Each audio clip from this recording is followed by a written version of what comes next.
ये कहानी है एक 28 साल की नेहा नाम की लड़की की, जिसकी शादी को 5 साल हो चुके होते हैं। उनके 2 बच्चे होते हैं और जो नेहा होती है वो अपने हस्बैंड को बहुत प्यार करती है। उसका हस्बैंड भी उसे बहुत ज्यादा प्यार करता है। बच्चों के शाम के सोने के बाद वो अपनी बीवी को कभी कभी कैंडल नाइट डिनर पे ले जाता है, उसे हमेशा स्पेशल फील कराता है, उससे बहुत ज्यादा रोमांटिक बातें करता है। रोज सुबह ऑफिस छोड़कर आता है और जब ऑफिस में छोड़ रहा होता है तो कभी एक गुलाब निकाल के देता है, कभी कभी सरप्राइज चॉकलेट्स निकाल के देता है। वो हमेशा उस लड़की को, नेहा को स्पेशल फील कराने की कोशिश करता है।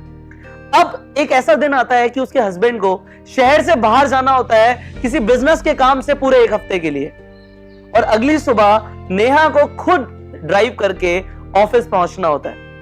अब वो ऑफिस पहुंचती तो है, पर आज उसे कुछ अधूरा अधूरा लगता है। ऑफिस में पहुंचने के बाद जब वो अपने डेस्क पे बैठती है तो उसके फोन पे, मोबाइल फोन पे एक मैसेज आता है, और ये मैसेज उसकी पूरी जिंदगी बदल के रख देता है। उस मैसेज में लिखा होता है, मैं तुम्हारे हस्बैंड को पिछले 5 साल से डेट कर रही हूं, पर अब हमारे बीच में सब कुछ खत्म हो चुका है, अब हमारा रिश्ता खत्म हो चुका है। मैं तुम्हें अब ये बताना चाहती हूं कि अब तुम्हारा हस्बैंड सिर्फ तुम्हारा है। और ये जब वो पढ़ती है उसे 2 मिनट तो समझ ही नहीं आता है उसके साथ हुआ क्या। उसे होश नहीं रहता कि उसके साथ ये हुआ क्या है। और जैसे ही वो अपना होश संभालती है वो एकदम से इतना गुस्सा हो जाती है कि वो अपने हस्बैंड को फोन करती है और तरह तरह की बातें करने लग जाती है। वो अपने हस्बैंड को गालियां देना शुरू कर देती है, अब्यूज करना शुरू कर देती है। उसके हस्बैंड को भी नहीं समझ आता वो कैसे बोल रही है, ऐसा तो उसने कभी बिहेव ही नहीं किया, पर आज वो ऐसे कैसे बिहेव कर रही है। और उसके बाद क्या होता है, वो अपने हस्बैंड को इतना सुनाती है, उसका हस्बैंड कुछ बोलता ही नहीं है, सिर्फ सुनता जाता है। और उसके बाद वो खुद ही फोन काट देती है। अब उसे लगता है कि मुझे ऑफिस में एक पल भी नहीं रहना, और वो ऑफिस से निकल जाती है। वो ऑफिस से निकल जाती है, गाड़ी चलाती है, हाईवे के ऊपर फुल स्पीड में चला रही होती है, पर उसे इतना ज्यादा गुस्सा आता है कि वो गाड़ी को कुछ देर के लिए साइड में रोक देती है। और रोकने के बाद जोर जोर से चीखने लगती है, चिल्लाने लगती है, अपना सर पटकने लगती है स्टीयरिंग व्हील पे। अब जब वो इतना रो रही होती है, वो सामने देखती है, उसकी आंखों से आंसू टपक रहे होते हैं, पर सामने से एक व्हाइट कलर की कार आ रही है। वो व्हाइट कलर की कार के दिन में भी हेडलाइट्स ऑन होती हैं। वो देखती है कि वो कार सीधा उसकी तरफ आती जा रही है। वो इतनी देर में कि वो कुछ कर पाती, उसका एक्सीडेंट हो जाता है। उसकी गाड़ी उस व्हाइट कलर की गाड़ी से टकरा जाती है, और जब वो होश संभालती है तो उसे होश आता है सीधा हॉस्पिटल में। और हॉस्पिटल में उसे पता लगता है कि जब वो हॉस्पिटल पहुंची थी तो देर हो गई थी, खून बहुत ज्यादा बह चुका था, उसकी टांग में बहुत जोर से चोट लगी थी, और उस वक्त डॉक्टर्स को कुछ भी समझ नहीं आया सिवाय उसके टांग काटने के। उसकी टांग अब कट चुकी है, उसकी रिब्स में भी चोट आ चुकी है, बहुत जोर से लगी है, एक रिब उसकी टूट चुकी है, और वो अब जो उसकी टांग है वो वहां से जा चुकी है। उसकी आर्टिफिशियल टांग लगानी पड़ेगी। अब उसे ये पता लगता है अभी तक उसकी टांग भी नहीं लगी है, सिर्फ एक टांग से वो जिंदा है।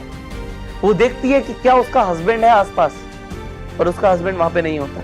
डॉक्टर्स बताते हैं कि तुम्हारा हस्बैंड आया था, पर तुम्हें इस कंडीशन में देख के वो यहाँ पे रुक नहीं पाया, इसलिए वो चला गया। अब नेहा ये सोचती है कि वो अपने हस्बैंड से मिले और बात क्लियर करे। अब जब उसके हस्बैंड को वो फोन करती है तो उसका हस्बैंड एक्चुअल में बाहर ही बैठा होता है ऑपरेशन थिएटर के। अब वो अपने हस्बैंड से जब बात करती है तो बोलती है, तुमने ऐसा क्यों किया मेरे साथ? तो वो कहता है कि तुमने चेक किया था कि वो मैसेज किसका था? वो कहती है, नहीं मैंने चेक नहीं किया था कि वो मैसेज किसका था। वो लड़का कहता है कि इस लड़की को फोन करो जिसका ये मैसेज आया है। तो नेहा उस लड़की को फोन करती है वहीं के वहीं।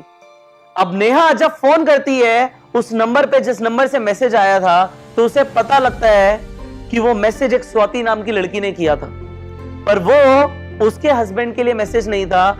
गलती से वो जब टाइप कर रही थी नंबर, तो लास्ट में 99 की जगह उसने 19 दबा दिया था, और वो मैसेज इसे पहुंच गया। वो मैसेज इसके लिए था ही नहीं, वो मैसेज किसी और लड़की के लिए था। अब जब नेहा ऐसा सोचती है उसे इतना ज्यादा पछतावा होता है कि उसने ऐसा क्यों किया। हम लोग एज अ ह्यूमन बीइंग सिर्फ रिएक्ट करते हैं, जो चीजें हमारे साथ हो रही हैं उन पे हम रिएक्ट करते हैं, हम रिस्पॉन्ड नहीं करते, हम सोचते नहीं है, हम सुनते नहीं है, हम समझते नहीं है।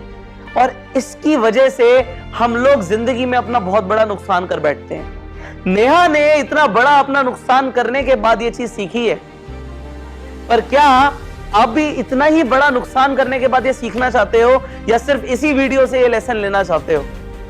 आई होप कि आप इसी वीडियो से ये लेसन लेना चाहते हो। अगर आप ये लेसन लेना चाहते हो तो आप कमेंट कीजिए और ये बताइए, sir from now I will respond. मैं आज से रिस्पॉन्ड करूंगा, मैं रिएक्ट नहीं करूंगा। और ये मैसेज आप लोगों तक पहुंचाइए, जितने ज्यादा लोगों तक आप पहुंचा सकते हैं कि लोग भी ये गलती ना करें।